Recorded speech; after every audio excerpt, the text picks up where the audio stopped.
September மாதம் 14ஆம் தேதி சனிக்கிழமை திருச்சிலுவையின் மாட்சி திருவிழா. முதல் வாசகம். எண்ணிக்கை நூலிலிருந்து வாசகம். அதிகாரம் 21, இறை வார்த்தைகள் 4 முதல் 9 வரை. அந்நாட்களில் ஏதோம் நாட்டை சுற்றி போகும்படி ஓர் என்ற மலையிலிருந்து அவர்கள் செங்கடல் சாலை வழியாக பயணப்பட்டனர். அவ்வழியை முன்னிட்டு மக்கள் பொறுமை இழந்தனர். மக்கள் கடவுளுக்கும் மோசேக்கும் எதிராக பேசினர். இந்த பாலை நிலத்தில் மாளும்படி எங்களை எகிப்திலிருந்து கொண்டு வந்தது ஏன்? இங்கு உணவும் இல்லை, தண்ணீரும் இல்லை. அற்பமான இந்த உணவு எங்களுக்கு வெறுத்து போய்விட்டது என்றனர். உடனே ஆண்டவர் கொள்ளிவாய் பாம்புகளை மக்களிடையே அனுப்பினார். அவை கடிக்கவே இஸ்ரேல் மக்களில் பலர் மாண்டனர். அப்போது மக்கள் மோசேயிடம் வந்து, நாங்கள் பாவம் செய்துள்ளோம். நாங்கள் ஆண்டவருக்கும் உமக்கும் எதிராக பேசியுள்ளோம். அவர் இந்த பாம்புகளை அகற்றிவிடும்படி நீர் ஆண்டவரிடம் வேண்டிக் கொள்ளும் என்றனர். அவ்வாறே மோசே மக்களுக்காக மன்றாடினார்.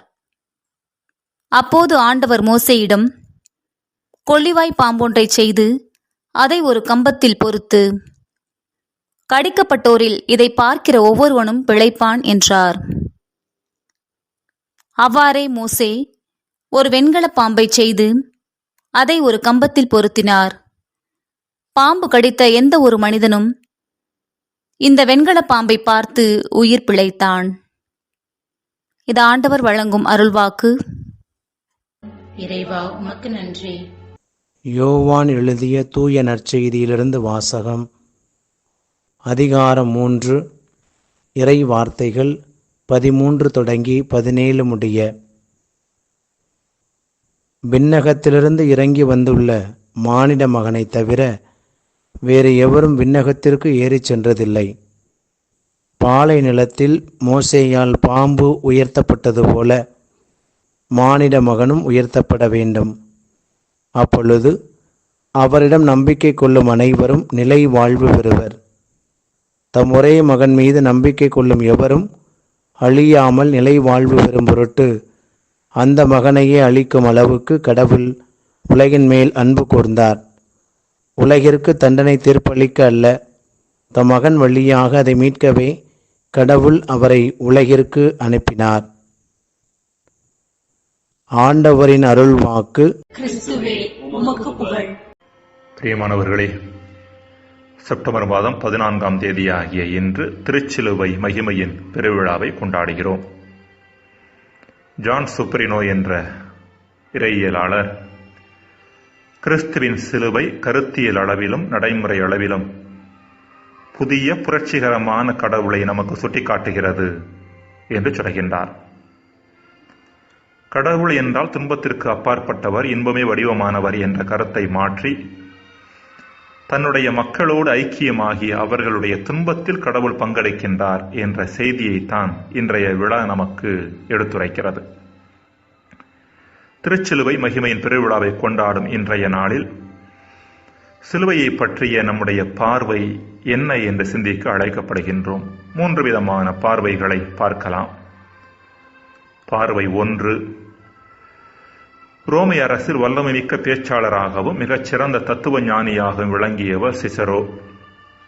ஒரு முறை ரோமை அதிகாரிகள் முன்பாக சிலுவை என்பது ரோமை நாகரிகத்திற்கு எதிரானது, ரோமை குடிமக்களின் வாழ்விலிருந்து சிலுவை என்ற சொல்லே அகற்றப்பட வேண்டும், அழிக்கப்பட வேண்டும் என்று வாதாடினார். அவரை பொறுத்த அளவில் சிலுவை என்பது காட்டுமிராண்டித்தனமானது, மடமையின் அடையாளம், மனித ஞானத்திற்கும் நாகரிகத்திற்கும் எதிரானது. இதே சிந்தனை அன்று பெரும்பாலான கிரேக்கர்களிடமும் யூதர்களிடமும் காணப்பட்டது. இதை புனித பவுல் அடியார் சுட்டி காண்பிக்கிறார். சிலுவை யூதர்களுக்கு தடைக்கல்லாகவும் பிற இனத்தாருக்கு மடமையாகவும் இருப்பதாக கூறுகிறார். 1 கொரிந்தியர் 1:23. இவர்கள் அனைவருமே சிலுவையை தவிர்க்க முயற்சி செய்தவர்கள். இன்றும் கூட பல கிறிஸ்தவர்களிடம் இதே சிந்தனை இருப்பதை மறக்க முடியாது. கிறிஸ்து வேண்டும், அவர் தரும் அருள் வளங்கள் வேண்டும், ஆனால் சிலுவை மட்டும் வேண்டாம் என்பது இப்படிப்பட்டவர்களின் எண்ணம். கழுத்திலே சிலுவை அணிந்தால் கூட வாழ்வில் துன்பங்கள் அதிகமாக வரும் என்று சொல்லி கழுத்தில் சிலுவை அணிவதை கூட தவிர்ப்பவர்கள் இவர்கள். பார்வை 2. தொடக்க கிறிஸ்தவர்கள் ரோமை ஆட்சியாளர்களால் மிகவும் கொடூரமான சித்திரவதைகளுக்கு உட்படுத்தப்பட்டார்கள், சிறைப்பிடிக்கப்பட்டார்கள், கொல்லப்பட்டார்கள். இந்த கொடூரம் ஏறத்தாழ 3 நூற்றாண்டுகளாக தொடர்ந்தது. இப்படிப்பட்ட சூழ்நிலையில்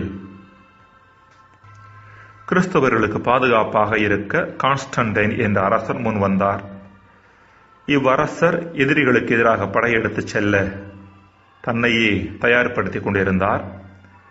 இப்படிப்பட்ட சூழ்நிலையில் அவர் கண்ட கனவில் தன்னுடைய படைக்கலன்களில் சிலுவை அடையாளத்தை பொறிக்கும்படியும் இச்சிலுவை அடையாளத்தால் அவர் வெற்றி பெறுவார் என்கிற செய்தியும் தரப்பட்டது. அவரும் அவ்வாறே செய்தார். வலிமை மிக்க படைக்கு எதிராக வெற்றி பெற்றால் கிறிஸ்தவராக மாறினார். கான்ஸ்டன்டைன் அரசரை பொறுத்த அளவில் சிலுவை என்பது வெற்றியின் சின்னம், எதிரிகளை மேற்கொள்வதற்கான வல்லமையான ஆயுதம். புனித பவுலடியாரும் சிலுவையின் அந்த தன்மையை சுட்டிக்காட்டுகிறார்.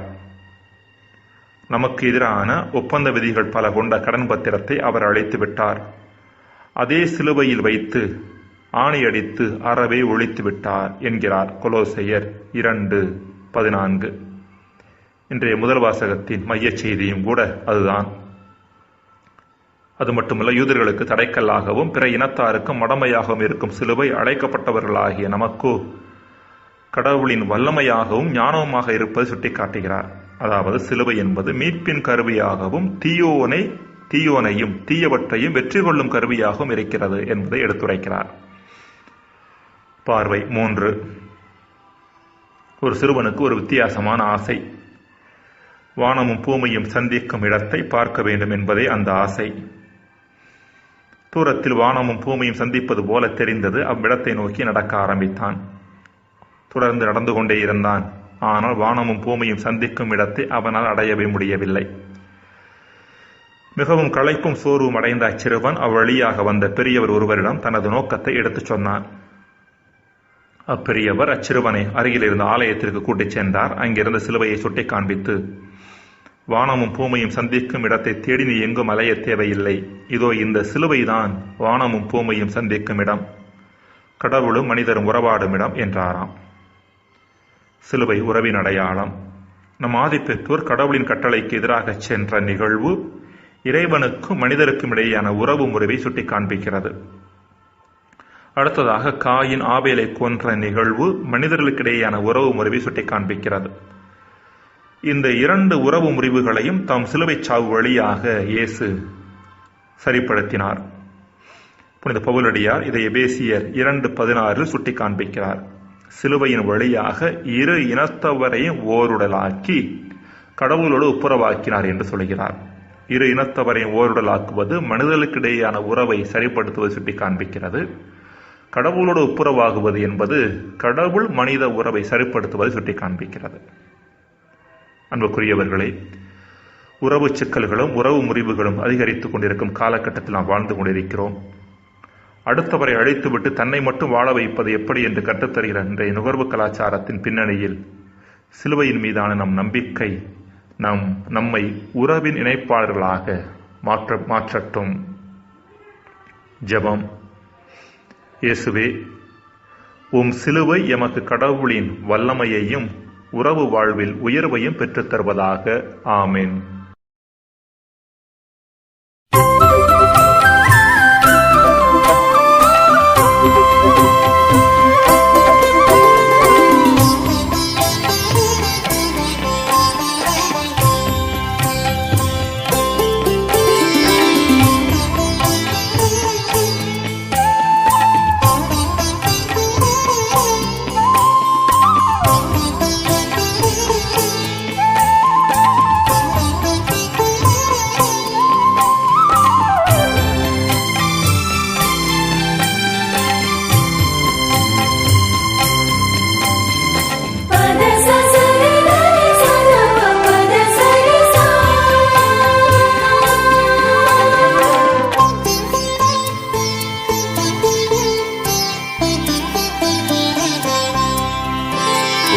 இயேசுவே, உன்னத உன் சிலுவை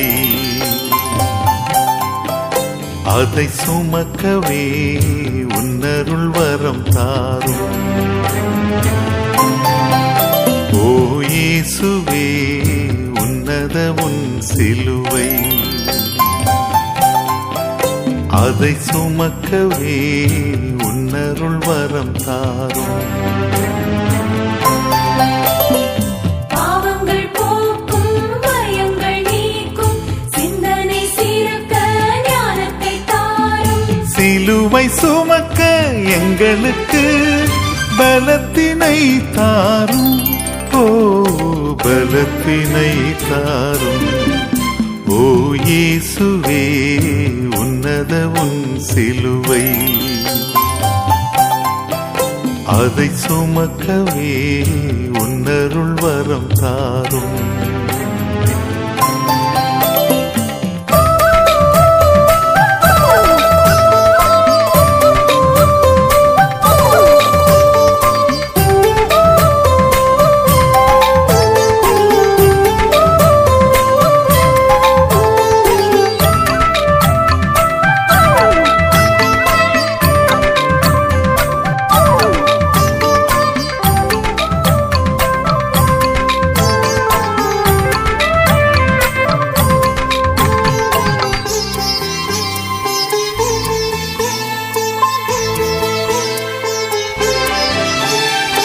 ஏதேன் தோட்டத்து சாபம் வென்றது சிலுவையே சிலுவையே, அதை ஏந்தி நாமும் நடந்திட்டாலே அகன்றது அழுகையே.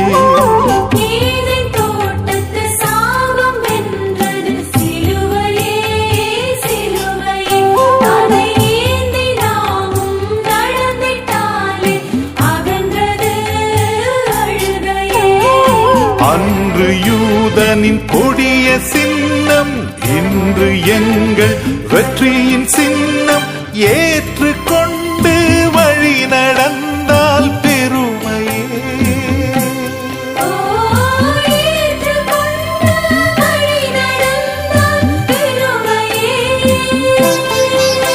ஓ இயேசுவே உன்னத உன் சிலுவை,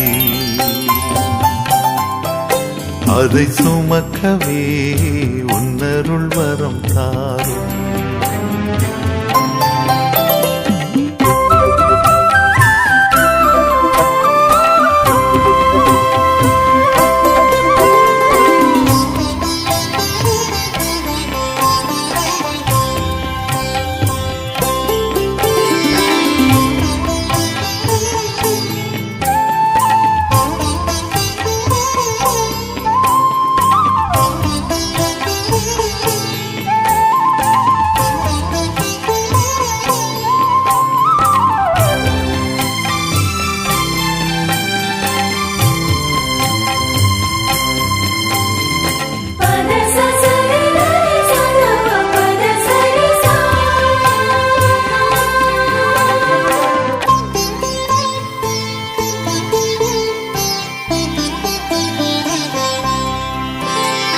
விண்ணின் தந்தை இயேசுவிற்கு தந்தது சிலுவையே, அந்த வீர சிலுவை வழங்கிக் கொடுத்தது மாட்சியே மகிமையே.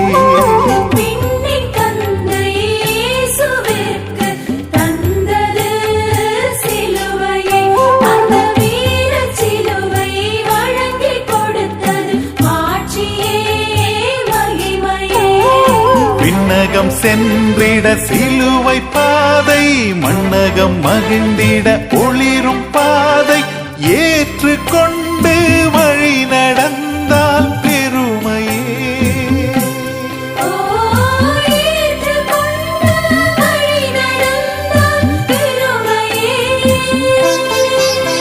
ஓ இயேசுவே உன்னத உன் சிலுவை, அதை சுமக்கவே உன்னருள் வரம் தாரும். ஓ இயேசுவே உன்னத உன் சிலுவை, அதை சுமக்கவே உன்னருள் வரம் தாரும்.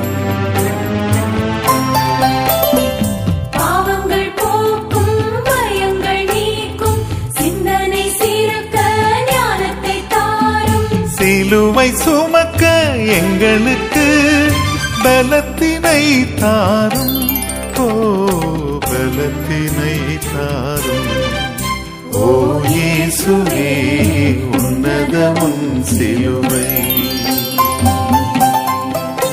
அதை சுமக்கவே உன்னருள்